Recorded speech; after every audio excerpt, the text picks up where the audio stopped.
Hello everybody, I hope you're all well. Welcome to Unlimited Chinese with Waleed. If you want to learn Chinese language and especially preparation of HSK exams, so watch this video and subscribe my channel. Thank you. Today I discuss about the word where. So let's start. How to write the word where in Chinese pinyin. And how to pronounce the word where in Chinese language. Not, say again, not. This is third tone.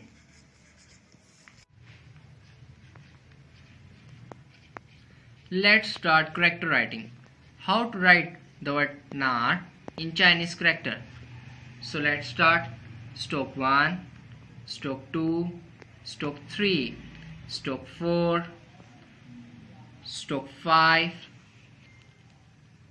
stroke 6, stroke 7, stroke 8, stroke 9, stroke 10, stroke 11, and the last stroke is stroke 12.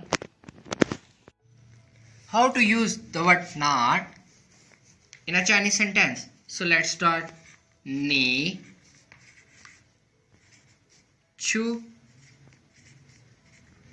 not, ni chu not. The word ni means you, and the word chu means go, and the last word not means where. Ni chu not means where are you going? Ni chu not, where are you going? I hope this video is very useful for you, so don't forget to subscribe my channel. Thank you.